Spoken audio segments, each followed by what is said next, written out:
Hai adik-adik, kembali lagi dengan Kak Rina di Online Class 101. Kali ini kita akan belajar IPA untuk kelas 5 tema 1. Di subtema 1, organ gerak hewan. Di pembelajaran 4, kita akan belajar karakteristik kelinci dan siput. Ini ada di halaman 44 sampai dengan 46. Adik-adik, untuk melihat video lainnya, adik-adik bisa lihat di kolom deskripsi. Di sini Karina sudah cantumkan playlist yang berisi video-video untuk masing-masing tema.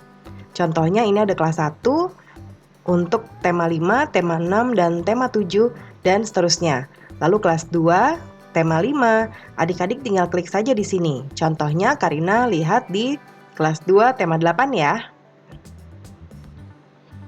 Ketika kita klik, nanti akan muncul video-video untuk kelas 2, tema 8. Nah, ini akan berurutan mulai dari halaman 1 sampai 5, halaman 5, dan seterusnya. Ya, jadi adik-adik kalau ingin mencari video lain, nanti carinya di sini ya. Dan jangan lupa di-subscribe ya adik-adik ya, klik loncengnya juga. Terima kasih. Yuk kita mulai adik-adik. Ditonton sampai habis ya, jangan dilewatkan karena ada informasi penting yang Kak Rina berikan. Dan diulang lagi videonya sampai adik-adik benar-benar paham. Ini ada di halaman 41. Coba kita lihat ada gambar Edo dan kelinci ya, dan ada juga di sini siput. Nah, di bawah kandang kelinci, Edo melihat seekor siput yang sedang berjalan perlahan. Edo pun mengambilnya. Kelinci dan siput sama-sama hewan, tetapi gerakannya kok berbeda ya?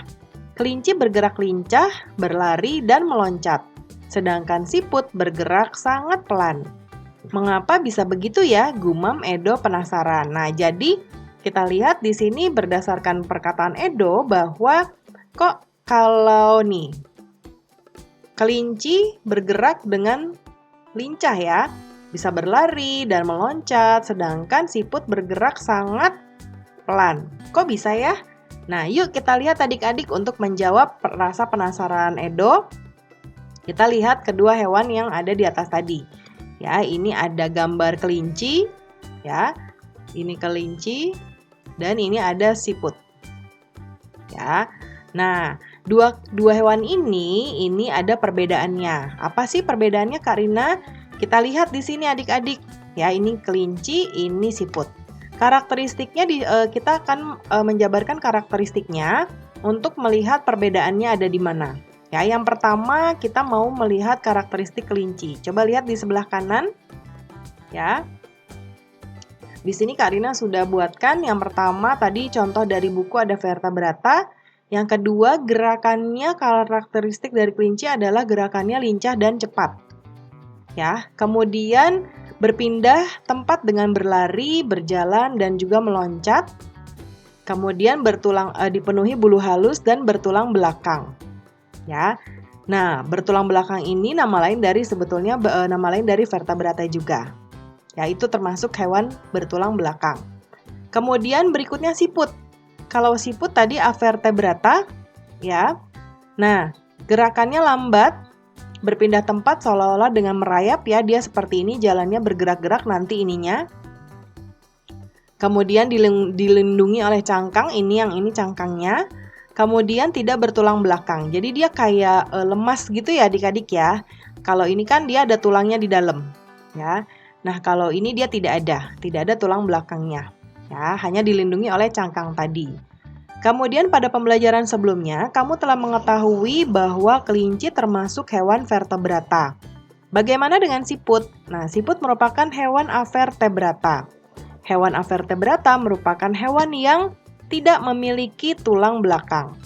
Adapun ciri-ciri hewan avertebrata lainnya, antara lain biasanya susunan sarafnya berada di perut, ya, memiliki rangka luar dan otaknya tidak terlindungi oleh rangka. Nah, contoh hewan avertebrata adalah siput ya yang tadi, lalu ada serangga, cacing, ubur-ubur, cumi-cumi, dan masih banyak lainnya. Coba kita lihat organ gerak siput ya. Nih, ada organ geraknya. Makanya tadi ini ada cangkangnya di sini adik-adik ya. Ya, di sini nih. Ini cangkangnya. Dia cangkangnya keras. Ini melindungi tubuhnya dia atau melindungi organ-organ dalamnya yang ada di sini. Ya, organ dalamnya si siput. Ya. Nah, kalau di sini kita mau lihat ya nama organ geraknya dulu ya, mungkin belum ke dalam-dalamnya karena biasanya kalau organ dalam ini nanti adik-adik akan mempelajari mulai di SMP, lalu SMA ya. Lalu kemudian kalau nanti kuliahnya di bidang sains, adik-adik juga nanti bisa mempelajari lebih detail lagi ya, bahkan bisa membedah binatang-binatang ya untuk percobaan atau penelitian. Nah, sekarang yang mau kita pelajari adalah organ geraknya. Di sini organ gerak siput yaitu kaki, perut, ya, dengan bentuk pipi dan lebar. Jadi dia tuh sebenarnya nggak ada kaki, tapi dia merayap ya atau merambat seperti ini. Seperti kalau kita tengkurap lalu kita merayap-rayap, nah dia jalannya persis seperti itu adik-adik. Ya. Lalu fungsi utama kaki perut pada siput adalah untuk bergerak dan berpindah tempat. Ya.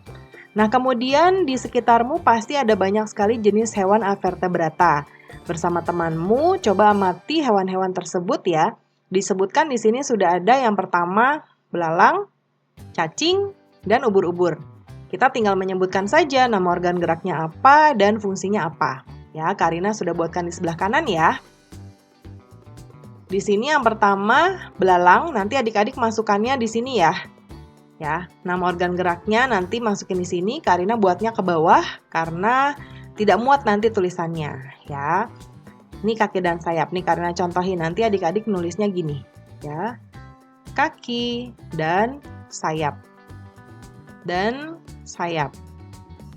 Ya. Nah, kemudian di sini fungsinya yang agak banyak jadi nggak muat ya. Belalang bergerak dengan kaki dan sayap. Kaki berfungsi untuk melompat dan sayap berfungsi untuk terbang. Ya, itu belalang. Kemudian yang berikutnya cacing. Untuk cacing ini nomor 3 harusnya ya adik-adik ya. Karena yang tadi nomor 1-nya itu adalah si siput.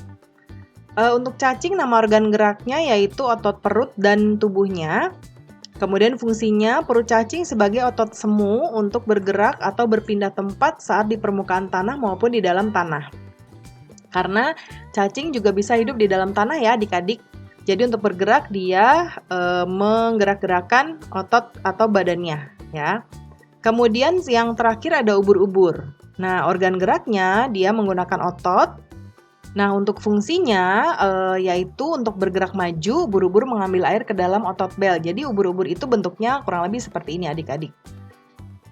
Ya. Nah, seperti ini. Nah, ini kalau ubur-ubur air ya.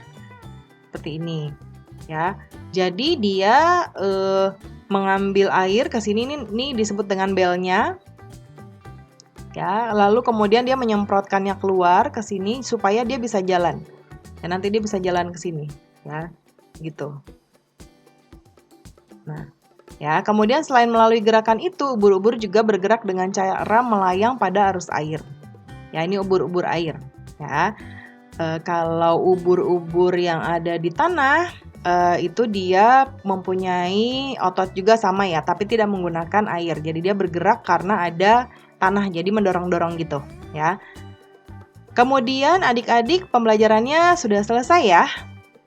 Terima kasih sudah menonton sampai akhir. Mohon dimaafkan apabila ada kesalahan dalam perkataan maupun dalam materi yang diberikan. Sampai jumpa di pembelajaran berikutnya. Dadah!